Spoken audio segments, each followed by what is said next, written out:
News में आप सभी का स्वागत है। मैं दिव्या शुक्ला। आइए बढ़ते हैं खास खबर की ओर। उत्तर प्रदेश सरकार के सिंचाई एवं जल संसाधन मंत्री स्वतंत्र देव सिंह ने मऊरानीपुर में गरौठा चौराहे पर स्थित सरदार वल्लभ भाई पटेल की प्रतिमा का अनावरण किया। उन्होंने जनसभा को संबोधित किया। वहीं पटेल समाज द्वारा उनका माल्यार्पण कर स्वागत किया गया। उन्होंने जनसभा को संबोधित करते हुए मोदी योगी सरकार की कल्याणकारी योजनाओं के बारे में विस्तार से जनता को जानकारी दी। जल संसाधन मंत्री स्वतंत्र देव सिंह ने कहा, भाजपा सरकार में बुंदेलखंड की दशा और दिशा बदलने की बात कही। साथ ही उन्होंने कहा कि नोएडा से बेहतर बुंदेलखंड का झांसी बनेगा। वहीं पर पत्रकारों से वार्ता करते हुए उन्होंने कहा कि पहले की सरकार में लोग खुद को सुरक्षित महसूस नहीं करते थे, लेकिन आज करते हैं। साथ ही उन्होंने यह भी कहा कि देश के प्रधानमंत्री और मुख्यमंत्री द्वारा महामारी के दौर में मुफ्त राशन उपलब्ध कराने का काम किया गया है। इस दौरान बड़ी संख्या में जन समूह मौजूद रहा। संवाददाता मुकेश राजपूत के साथ मनीष नायक की रिपोर्ट। रंजन जी द्वारा, आरपी निरंजन जी के द्वारा, पटेल समाज के द्वारा यहाँ मूर्ति का अनावरण था। उसी कार्यक्रम में आने का सौभाग्य आज मुझे प्राप्त हुआ। सरदार पटेल साहब का जीवन संघर्षों का रहा, आज़ादी के पहले भी, आज़ादी के बाद भी। कई उनके अद्भुत कार्य रहे, चाहे किसान आंदोलन हो, महिला आंदोलन हो, और महिलाओं ने ही, किसान महिलाओं ने उनको सरदार की उपाधि दिया।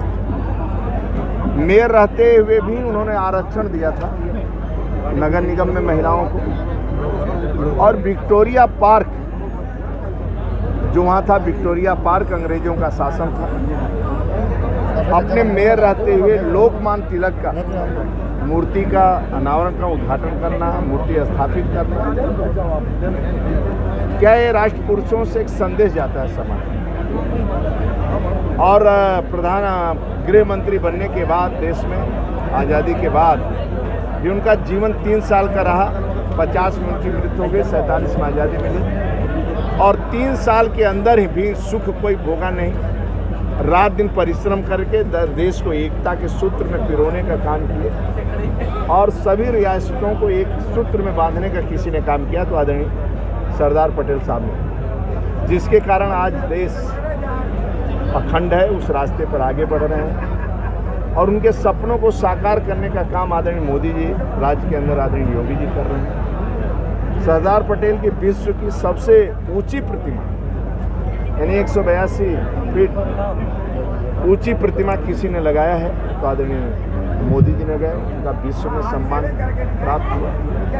और आज जहां मूर्ति स्थापित है वो पर्यटक स्थल भी है, पूरी दुनिया से लोग आते हैं वहाँ पर। उनकी जो सोच थी, कश्मीर में समस्या, महिला आरक्षण, आज आदरणीय मोदी जी उसको कर दिए, यानी कश्मीर समस्या भी परमानेंट के लिए समाधान कर दिए, धारा 370 हटाकर।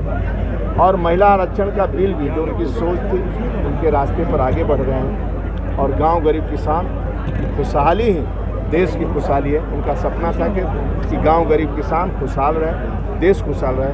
आज उसी रास्ते पर आदरणीय मोदी जी, आदरणीय योगी जी, अखिलेश यादव ने बयान दिया है कि महिला आरक्षण, उन्होंने कहा है कि ओबीसी नेताओं की भाजपा का दबाव है। अब देखिए, आदरणीय मोदी जी जो भी निर्णय लेंगे महिला के हित में लेंगे और राष्ट्र के हित में लेंगे। उनके सभी निर्णय आप देखेंगे, जितने भी निर्णय हुए हैं एक प्रधान सेवक के रूप में, राष्ट्र के और गरीब के हित में निर्णय हुआ है और देश के हित में। इसका आदरणीय मोदी जी जो भी निर्णय लेंगे देश और राष्ट्र के हित में लेंगे। अध्यक्ष जी, जो ग्रामीण क्षेत्र में हर घर जल योजना लगाई गई है वो सर वहाँ पर फैल होती नजर आ रही है, सड़कें पूरी जर्जर पड़ी है, ना घरों में टोटी लगाई गई है पूरी। ये चुनौतियाँ हमारे सामने है सड़कों का। आप विश्वास करना, बिना सड़क कंप्लीट किए हुए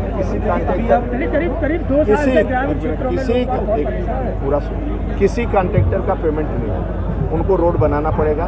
और सबसे बड़ी बात है, अच्छाई क्या है, इन्हीं कंपनियों को 10 साल तक इनको देख रेख नहीं करना है। यदि पाइपलाइन टूटेगी तो इन्हीं को बनवाना है। तो गांव वालों को भी देखिए, जिसमें जन आंदोलन होता है वो गांव शुरू, जिस गांव में टंकी पाइप ये बिछ चुकी है, टोटी भी मान लो 11,000 के पड़ता है, यानी पाइपलाइन सबका खर्चा मिला के वो टोटी 11,000 की पड़ता है। वो टोटी न टूटने पावे, जिसके घर पर टोटी लगे उस टोटी को सुरक्षित भी रखने का काम गांव वालों का है। पाइपलाइन भी सुरक्षित रहे, टूटने न पावे। हाँ लीकेज होगा, ये होगा तो पेनाल्टी लगेगी।